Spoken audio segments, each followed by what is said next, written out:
ओम शांति। कभी कभी किसी को ये प्रॉब्लम्स आती हैं कि हमारा मन शांत नहीं रहता है, हमको गुस्सा बहुत जल्दी आ जाता है। कोई भी बात आती है, कोई भी समस्या आती है तो हमको अंदर से घबराहट आरंभ हो जाती है। हम किसी भी समस्या का, परिस्थिति का सामना नहीं कर पाते हैं। या कभी हम जब परमपिता परमात्मा को याद करने बैठते हैं तो हमारा मन एकाग्र ही नहीं होता है। हमें कभी भी परमपिता परमात्मा की याद में टिकना ही नहीं आता है। अगर इस प्रकार की कोई भी समस्या है तो इसका सुंदर सा एक तरीका परमपिता परमात्मा बतलाते हैं कि आप भोजन को परमपिता परमात्मा की याद में बनाओ और खाओ। तो इससे आपका मन बहुत सुंदर हो जाएगा, बहुत पावरफुल हो जाएगा और बिल्कुल शांत और स्थिर रहेगा।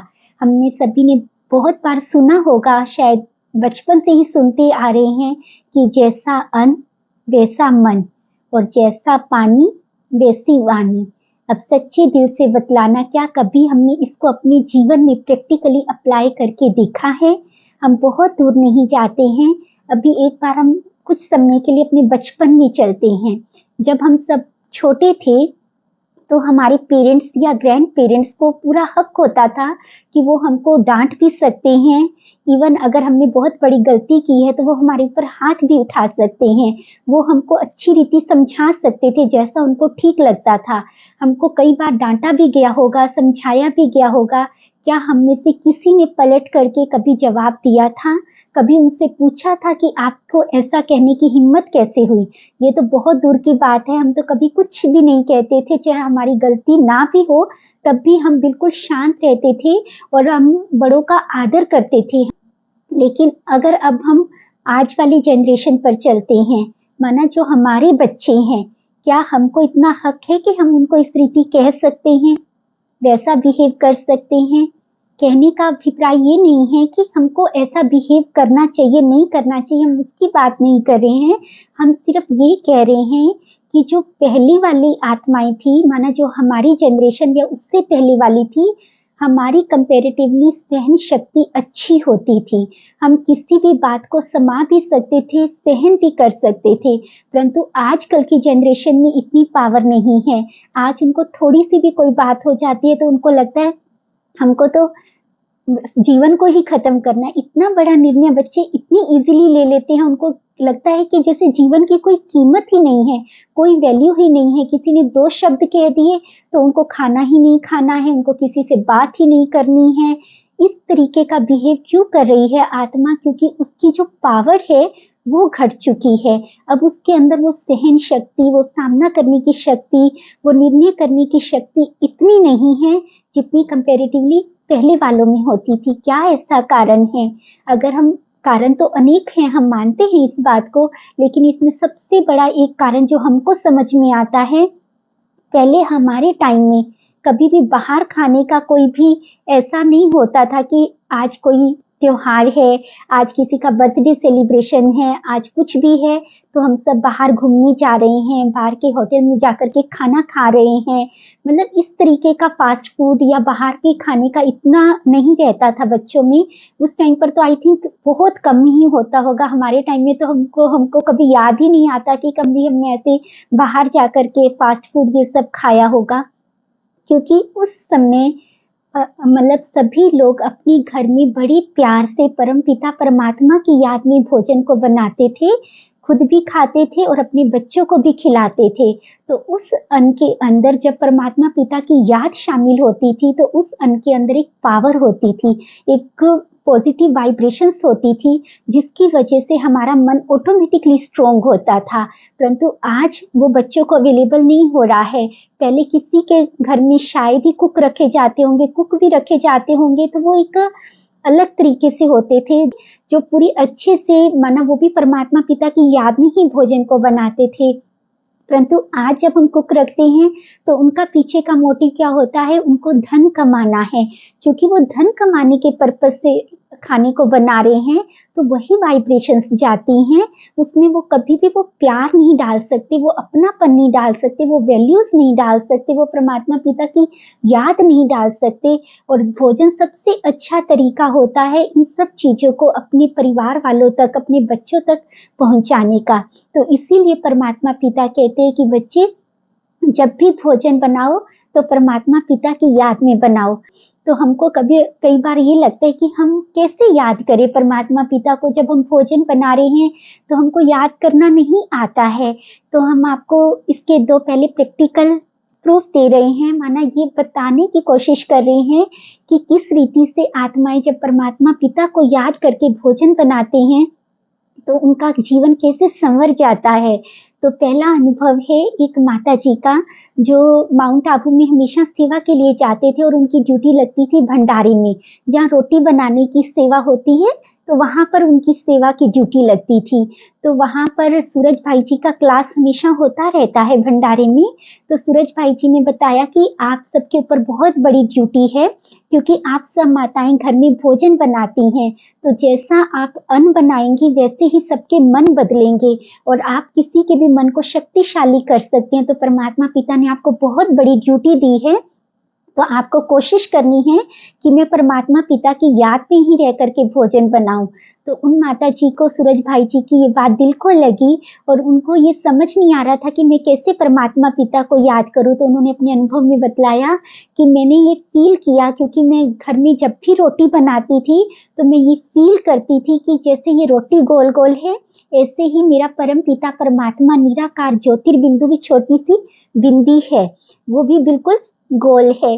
जैसे सूर्य से किरणें निकलती हैं, ऐसे ही परम पिता परमात्मा से बहुत सुंदर पवित्रता की शक्तिशाली किरणें निकल रही हैं। माना वो क्या फील करते थे, वो रोटी को ना देख करके, गोल रोटी को देख करके क्या फील करते थे कि ये छोटा सा गोल बिंदी मेरा परम पिता परमात्मा, मेरा शिव बाबा है और इनसे अनंत पवित्रता की, सुख की और शांति की किरणें निकल रही हैं। और फील करते थे कि ये सारी किरणें पूरे घर में फैल रही हैं और ये पूरा ही घर मंदिर बन गया है और इसमें रहने वाली हर एक आत्मा बहुत शुद्ध है, पवित्र है, सुखी है, शांत है और बिल्कुल निरोगी है।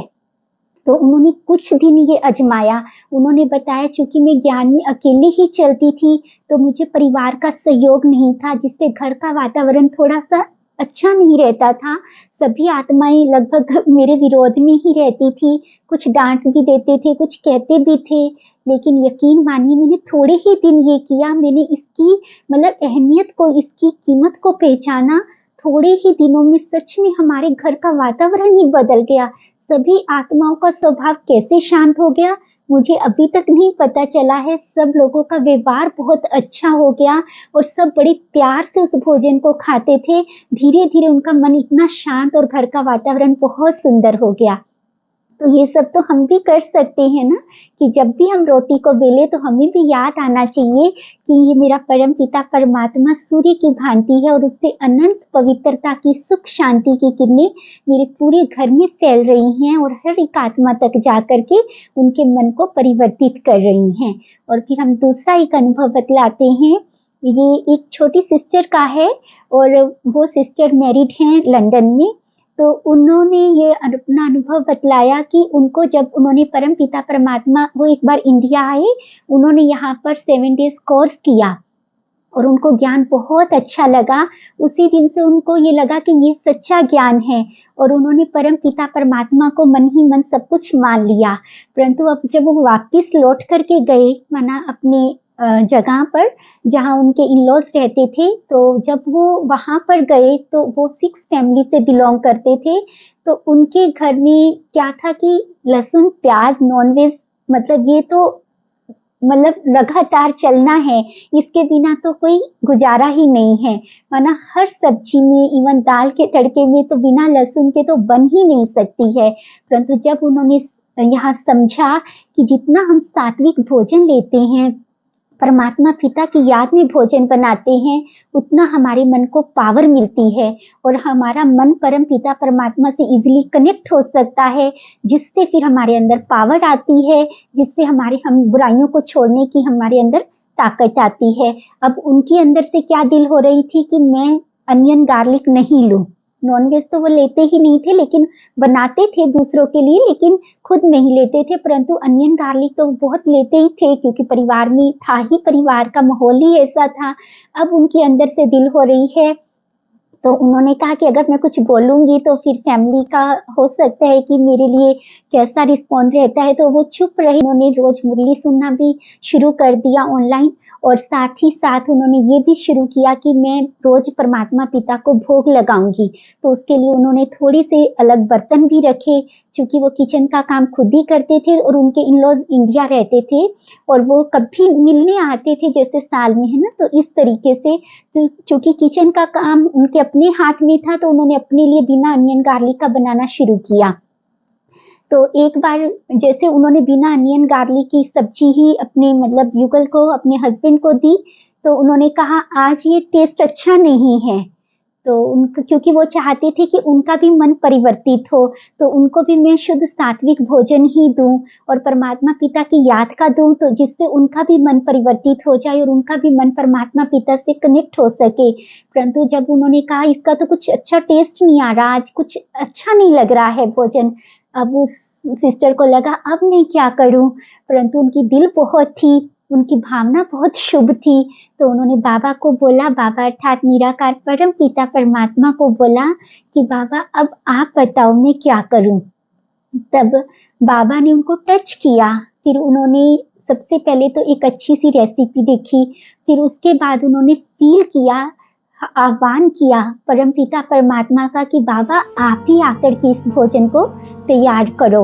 और सच में उसने ये उन्होंने बताया कि ये मैंने फ़ील किया कि जैसे स्वयं भगवान, स्वयं परमपिता परमात्मा इस भोजन को तैयार कर रहे हैं।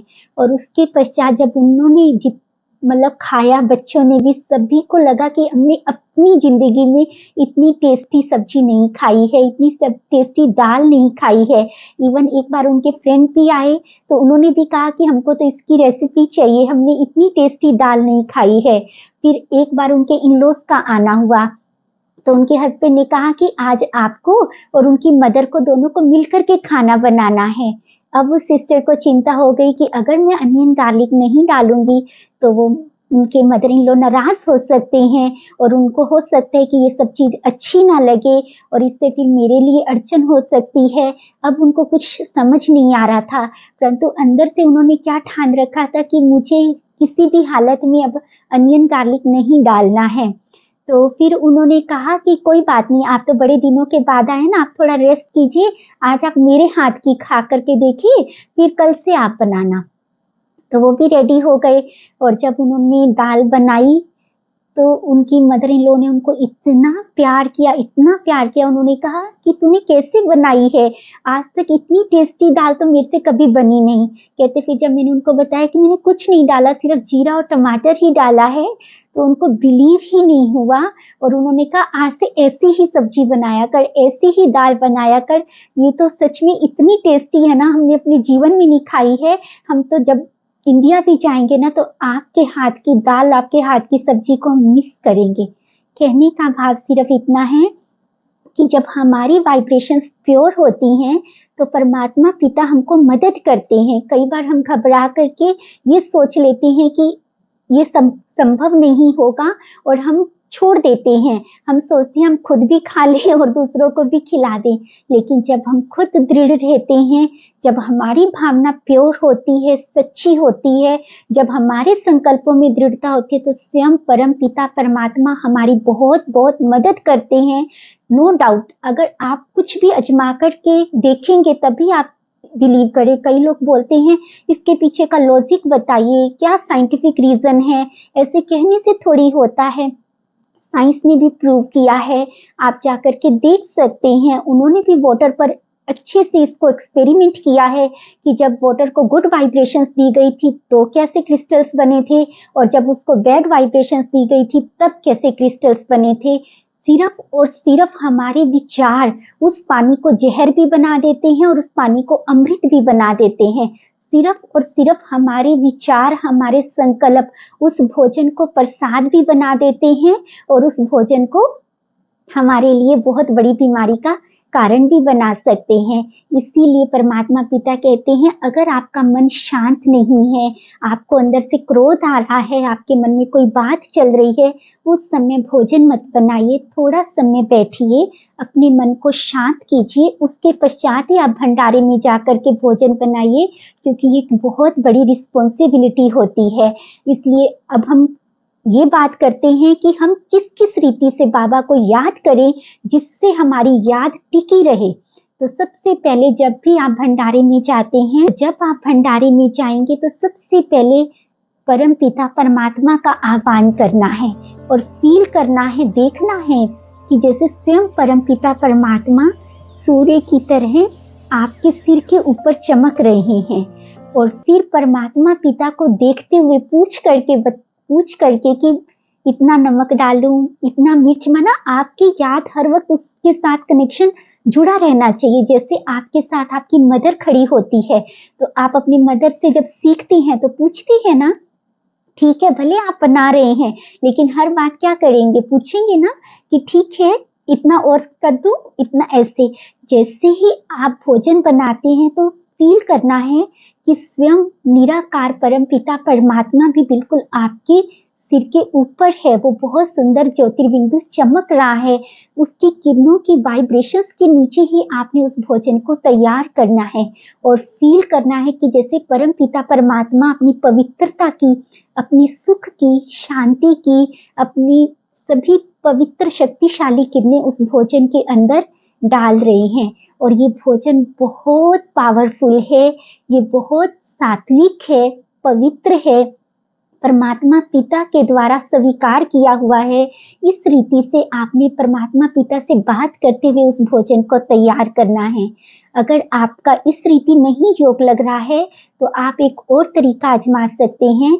आपने सिर्फ एक मंत्र का जाप करना है, मंत्र कह सकते हैं उसको, सम्मान की प्रैक्टिस कह सकते हैं।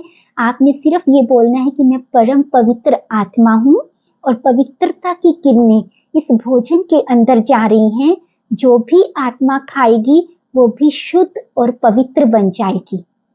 तो आप इसको भी दोहरा सकते हैं।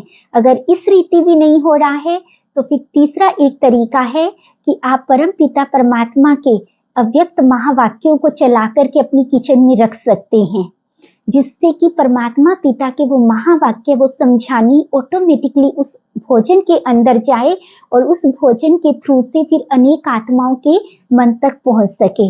अगर वो भी नहीं कर सकते हैं तो फिर परमात्मा पिता की याद के गीत चला सकते हैं।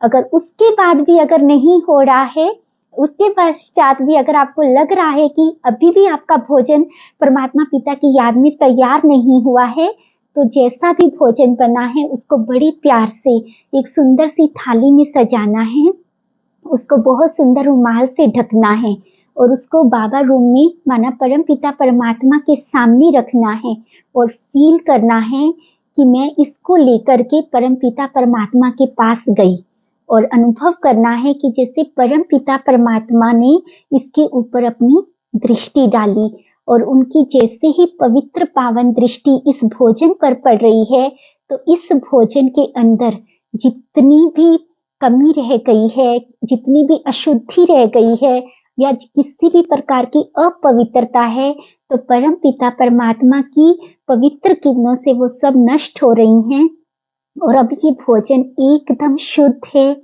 संपूर्ण पवित्र है और बहुत ही पावरफुल है। फिर आप इस प्रसाद को अपने घर के हर एक सदस्य को खिलाएंगे तो निस्संदेह सबका मन परिवर्तित होगा। अब आपने सिर्फ एक काम करना है, आपने सिर्फ 1 मंथ का इस तरीके से एक्सपेरिमेंट करना है। अगर आपको अनुभव ना हो तो फिर बतलाना, क्योंकि ये पॉसिबल ही नहीं है। अगर हम किसी चीज को सिर्फ सुने फिर हम ये सोचे पता नहीं ऐसा होता है नहीं होता है, तो देखो फिर तो किसी चीज का कोई अंत नहीं हो सकता, क्योंकि जब तक आप खुद उस चीज को टेस्ट नहीं करेंगे, खुद अनुभव नहीं करेंगे, तब तक आप नहीं बतला सकते कि उसका टेस्ट कैसा है ना। अगर आपने चीनी को चख लिया, एक बार टेस्ट कर लिया, तो पूरी दुनिया कहेगी कड़वी है, मानेंगे? नहीं मान सकते, क्योंकि आपने टेस्ट किया हुआ है कि चीनी तो मीठी ही होती है। जब आप खुद एक बार एक्सपेरिमेंट करेंगे, खुद आप उसको एक्सपीरियंस करेंगे, फिर दुनिया में कोई भी कहेगा ना कि ये ठीक नहीं है। ऐसा कुछ नहीं होता है कि अन्न से मन निर्मित होता है और मन से तन बनता है, तो नहीं मानेंगे, क्योंकि आपने जब उसको एक्सपीरियंस कर लिया होगा तो आप दूसरों को भी ये कहने वाले होंगे कि नहीं, आप आजमा करके देखिए, ये 100% वर्क करता है। तो हम आशा करते हैं कि शायद आपको कुछ रास्ता मिला होगा कि कैसे हम परमात्मा पिता को याद कर सकते हैं, क्यों याद करना चाहिए और उसको याद करने से हमको क्या क्या बेनिफिट्स होंगे। फिर भी आपके मन में किसी भी प्रकार का इससे संबंधित कोई प्रश्न है तो वो भी आप हमको कमेंट सेक्शन में लिख करके दे सकते हैं। अगर ज़्यादा होंगे तो हम एक और क्लास तैयार कर देंगे। हाँ, अगर फिर भी किसी को लग रहा है तो आप निसंदेह निसंकोच पूछिए, हम अपनी तरफ से पूरी कोशिश करेंगे। आप सबका दिन बहुत शुभ हो, आप सब सदा ही स्वस्थ रहें, परमपिता परमात्मा की छत्र छाया के नीचे सुरक्षित रहें। इसी शुभ भावना और कामना के साथ ओम शांति।